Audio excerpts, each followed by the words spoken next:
goes back to what gets aspects. So if you want to identify what you need help, like you said, you've got to find out some way to track it.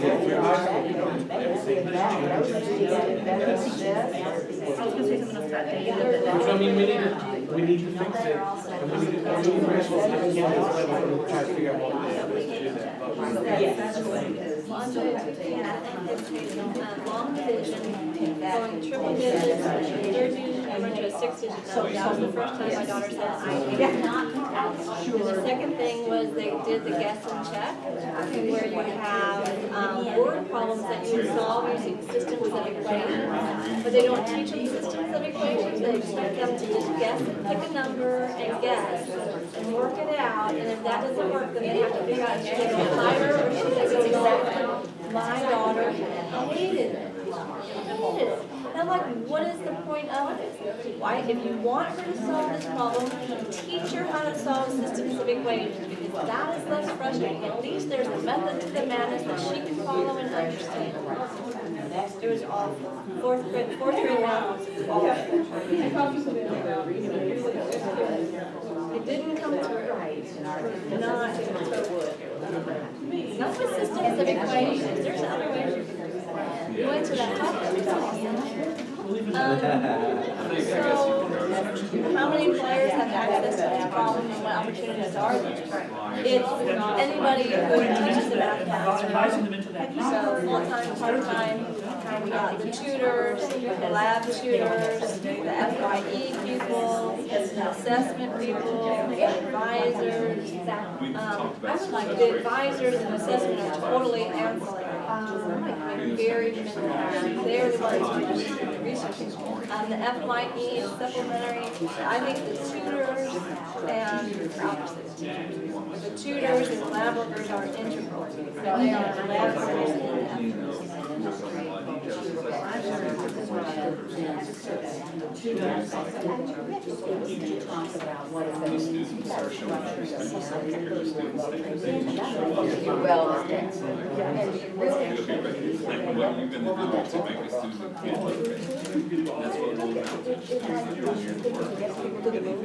I don't think we can move on. I mean, I don't think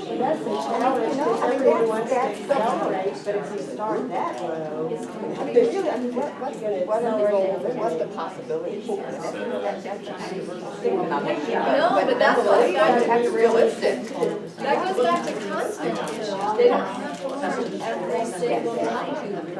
Our students are coming in with those I'd like to do it from the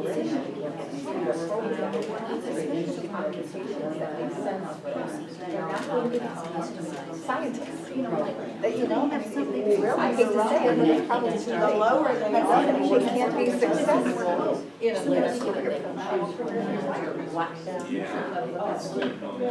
not just an issue for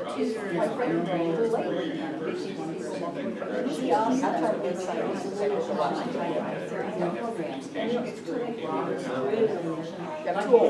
You gotta do that younger.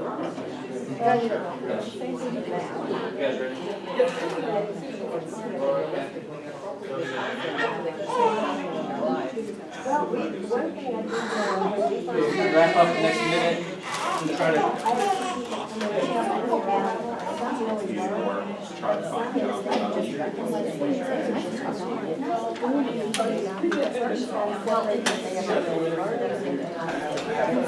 Well, that's a requirement. We have to take this, but it's kind of added for everybody.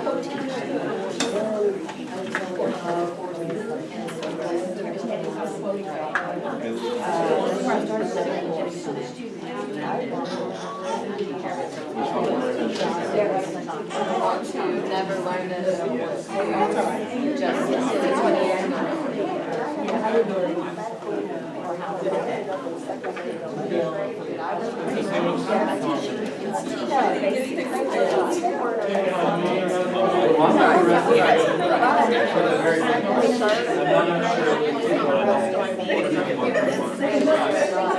luckily my wife got in.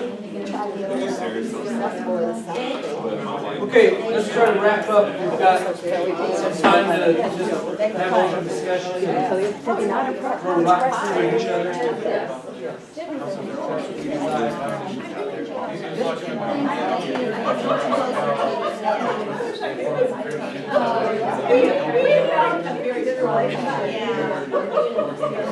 We're going out to, that's I the words exactly because it was in your notes. You like that? I didn't like it.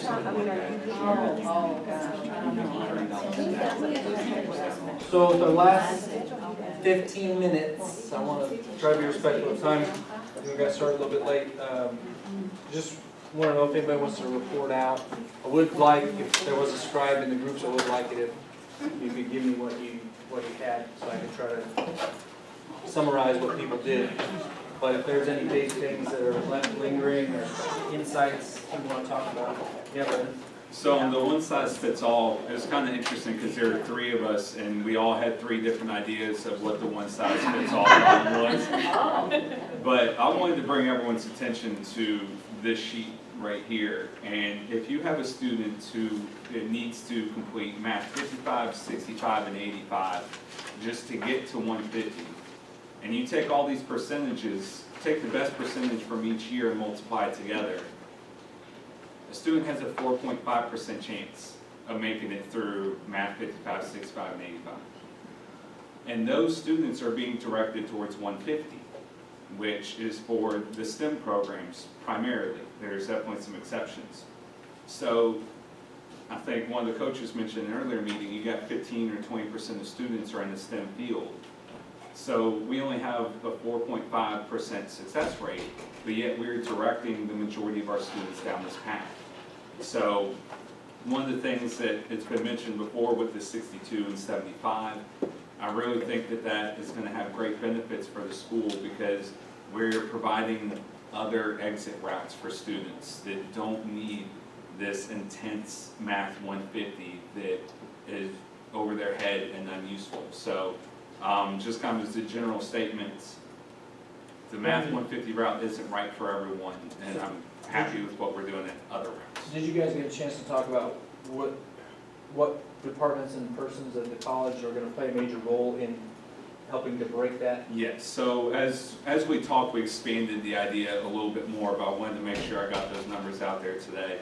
But really, we just kind of, when we say one size fits all, it's just expanding modes of instruction. So I know, Ben, you're kind of working on a hybrid type thing with the redesign right now and looking at different meetings, different number of meetings per week, different lengths to meeting times, and just being open to other modes of instruction. And that's going to require a lot of support from all the way up. And then, i.e., we would need numbers to show which method is working, which method isn't working. So that would be a very, very significant change that affects a lot of people.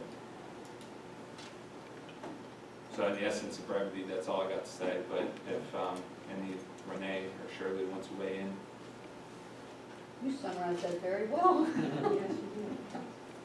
Oh, and we also agreed that there should be, if we're going to have all these different modes of delivery, that there needs to be an across-the-board professional development.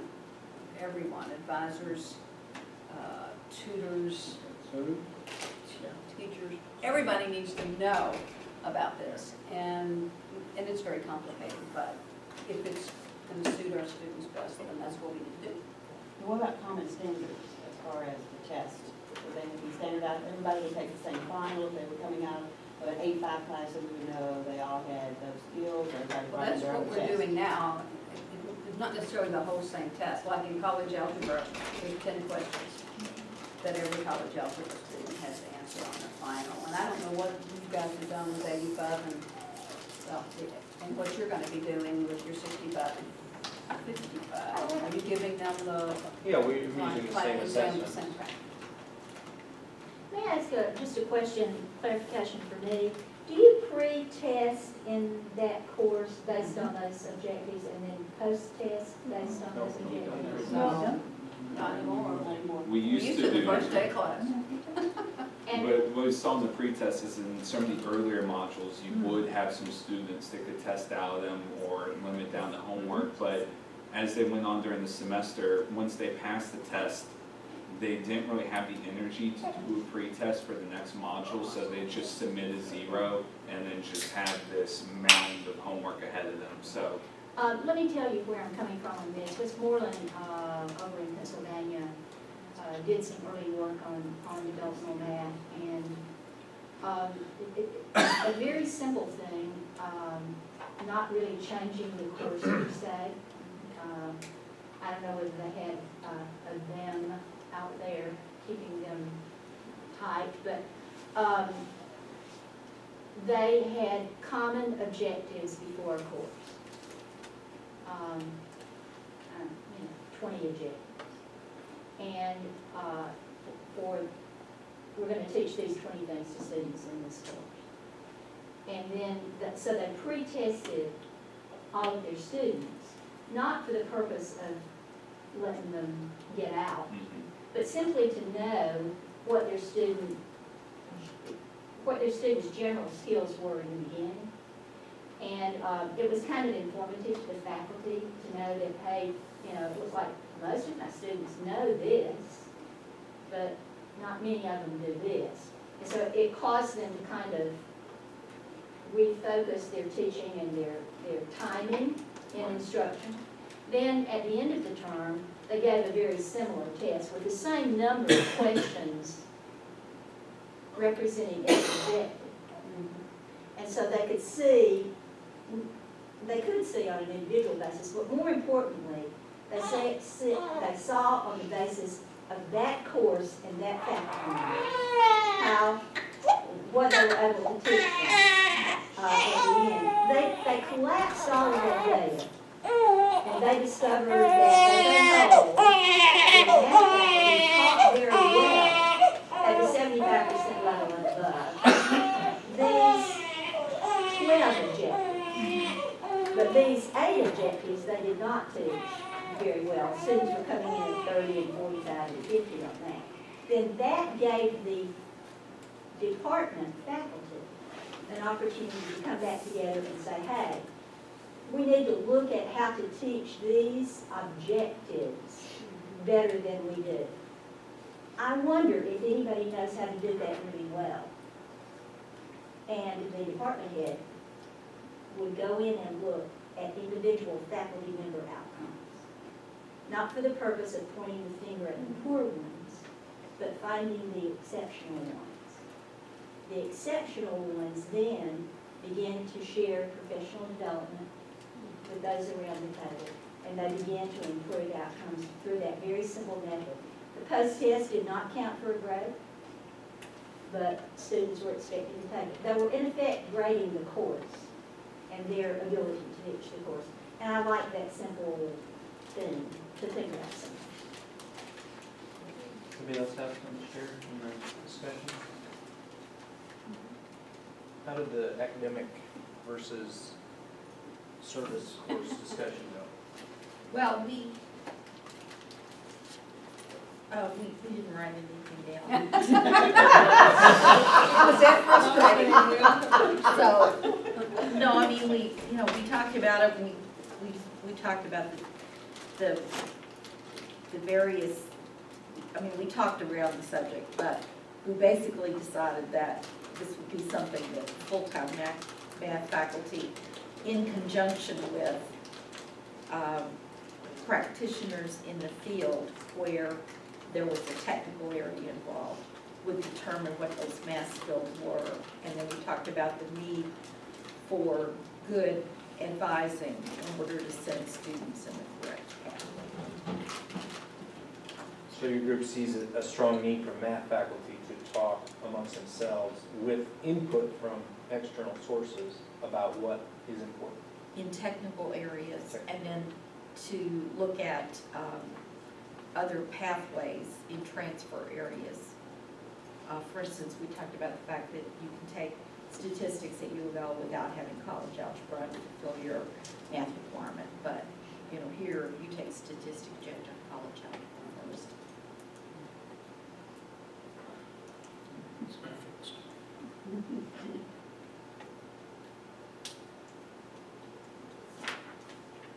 in our group, we talked about poor preparation, which covers a lot of terrain, but the two main places are mathematical poor preparation and students being students and not being prepared to be students. And we found, although it kind of took us a while, we found something for everybody to do in terms of putting their shoulder to that wheel. But the main work is with the math faculty, you know, collaborating with the tutors and yeah, the faculty and the tutors, you know, working together to try to understand what the problems are and come up with ways to meet students where they are and help develop their skills in academic land. So. And it tied into what Diane was saying, because one of the things that we can do to help is to get them the right content that they need, so that they're not overwhelmed by the sheer volume of what they have to learn before they can get to their college math department fulfillment. All of these things are related. When you talk about poor preparation, we're trying, the first thing that comes to mind is, well, we're going to get these students that are fully prepared and bring them up to a certain level, so they're up to snuff with everybody else. And, you know, that may not be realistic. That, you know, we may not be able to have the tools, we may not have the tools to be able to do that. So, you know, we can kind of beat our head against the wall as to how we're going to bring students up to a level that in, you know, 12 years of education or more hasn't been able to do. So, you know, so how does that one-size-fits-all problem, that's related here. It's the requirements that your institution has with the rest of the state, and the rest of the country, and the rest of the world. It says you have to go through this particular tunnel that leads before you can, you know, through college algebra or whatever it is, in order to take that next leap. And so, you know, it becomes a barrier where some students may be a barrier that some students can't overcome, and maybe they don't need to. You know, maybe there are detours to get where they want to go that doesn't have to go right through college algebra. And they can still be gainfully employed and feed their families and do the kinds of things that all of us, you know, are employed to do. So, I mean, that becomes a bigger discussion, not just, we can't make that decision here. I mean, that goes much beyond the confines of this room and the confines of this college. Why does everybody have to go down this one path? When some students clearly are just not going to make it. And we can, you know, we can continue to beat ourselves up and say, you know, we failed because only 25% had success. But, you know, it just... But it's so difficult to decide between what I call the can'ts and the won'ts. There are some that, you know, are just, they can't do that. But there's an awful lot of our students that just won't do. But how do you decide who's who? That was my statement. Yeah. I've beat my head against the wall for years about that. But maybe that won't is packaged because of the, you know, the realization that they really can't. And there are developmental times to do things, and when I hear stories here, and I hear it in other colleges too, you know, I've been doing this a long, long time. Students who don't know their multiplication tables. Folks, by the time they're 19 or 20, if they don't know their multiplication tables, we're probably not going to teach it to them now. You know, can't or won't, whatever it is, it's not going to happen. And it's not going to happen in 2 years or 3 years, and so you're not going to get them through in a timely way that anything positive is going to occur. I mean, you know, that's why some of these discussions of different pathways, be it statistics, be it quantitative knowledge, be it whatever you want to call it. But, you know, if we don't provide those alternate pathways, the one pathway is not going to lead to success for everybody. It's impossible. Yeah, but I want them to be a successful mom or dad. Yeah. You know, I want them to be a successful role model for their children and for my community and for my voting public. And there are just some basic tenets that feel to me like, I did say that word, feel like they have to have a sense of. They might have to drag out their calculator to multiply 1 times 17, but I want them to know at the end of the day, oh, yeah, that's right.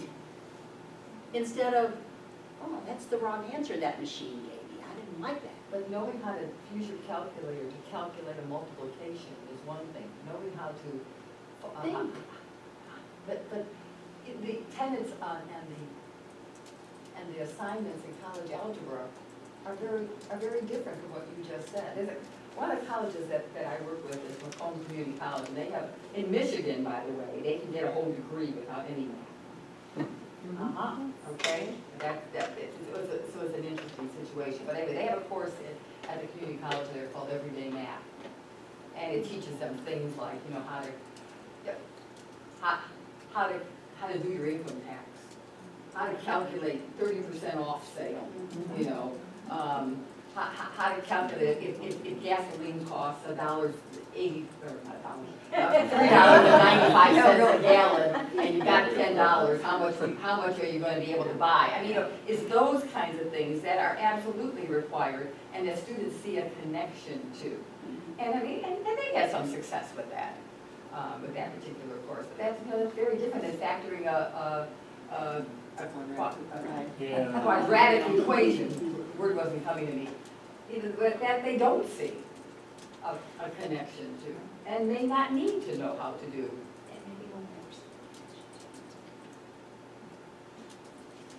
Well, deep issues that are not easily resolved. Bruce, we failed to come up with a solution.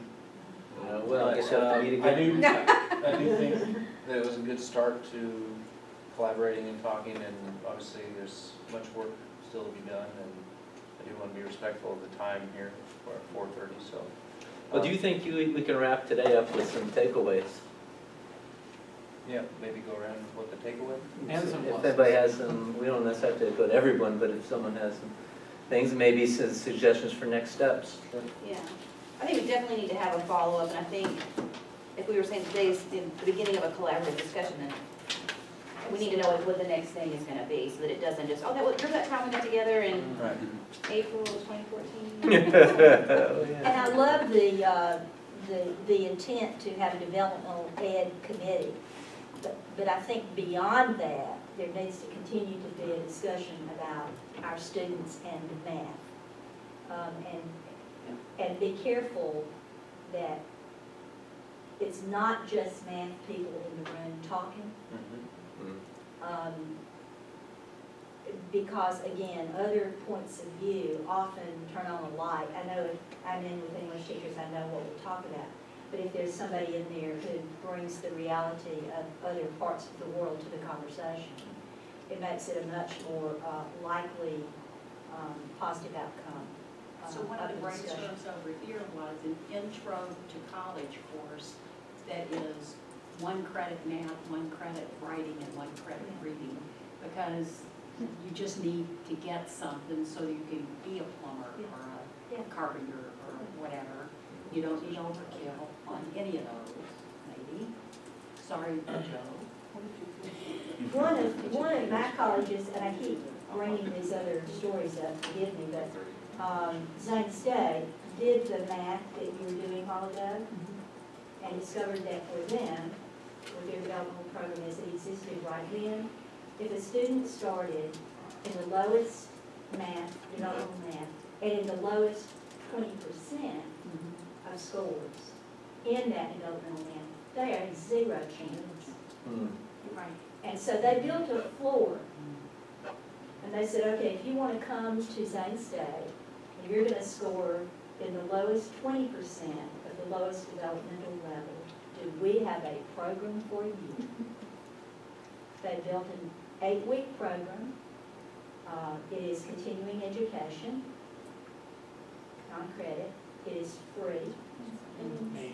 Free. It is taught by adjunct instructors, most of whom come from middle school and high school backgrounds. They are paid very little to do this. They recruited from that segment of the population, said, we're so sorry that you can't come to Zane State as a student yet, but we have a program for you that we believe can turn you into a successful student. They put them in that 8-week program. They tested, they taught hard math, reading, and composition skills. No, they had one group that just taught math. They had another group that taught all three, based on their scores.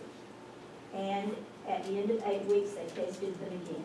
They discovered that 50% of the students who went through that 8-week program tested into a developmental level that was higher than the lowest one. They had a few students every term that tested completely out of developmental education and were able to start college level coursework.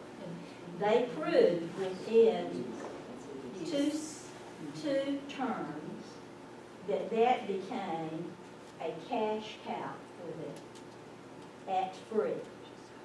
Because those students would have not come to the college, they would have not been retained. So when they came, they paid tuition, they got state reimbursements, they paid for the program and proved to the president that it was a good investment of money. So things, when you discover those cohorts of students who have no hope of success, I think we're doing the wrong thing if we let them in anyway. And I think that we need a solution for it. Sometimes you can pair up with ABD and all that, but this college took the responsibility themselves. They wanted us to. And it was a lovely thing to see. It's still underway. Anybody else have anything to take away? One of the things that I think we should do as a follow-up is present some of the data about the QEP and just some of the facts at a faculty meeting. I think there are a lot of concerns and questions and thoughts about whether it's working or not working, and I think that we should we should give that data and information to the whole faculty so that they can see what we've accomplished and what we still have to do. I love faculty meetings. Does do the QEP, do you all usually have a session at PD Day in August? Do you usually do? The faculty meeting is probably still important, but I want to make sure. One of the things you could consider, I don't know if Bob and Kathy will do that, is the communication document that the leadership team worked on could be distributed at the faculty meeting, which is in a couple of weeks, I guess. And maybe Bob or Kathy could then just briefly speak to it. It's got a data summary on it and some other things. So that's a possibility. Any other takeaways? Well, I definitely appreciate you guys coming. Sorry we got a little bit late, but good opportunity to talk. We'll go over some follow-up. Thank you. Thank you all. Just the beginning.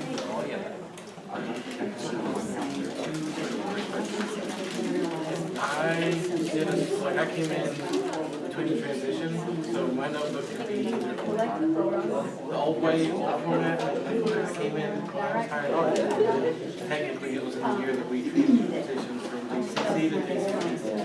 So I can do either. That's what I've always seen. I was told by some people, you don't have to. Everybody should be nice. How's that? It depends on my situation. Okay. All right. Well, the reason I'm saying is I've been on the great assistant, but I've never been on hours on. So I recently realized that's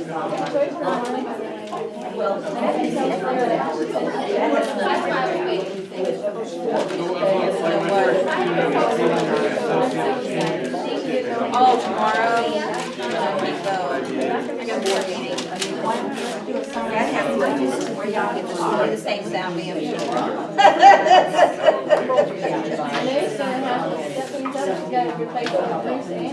You're not going either? I don't know, better feeling okay. Or 85 or 90. I don't the issue is when I do the My poor daughter had to stay in An email here, or email the there. office, sitting down, because I didn't get the message. They called it fine, but I didn't get the message. So I didn't hear it till 2, and by the time I called. Yeah, I mean, that's automatic with the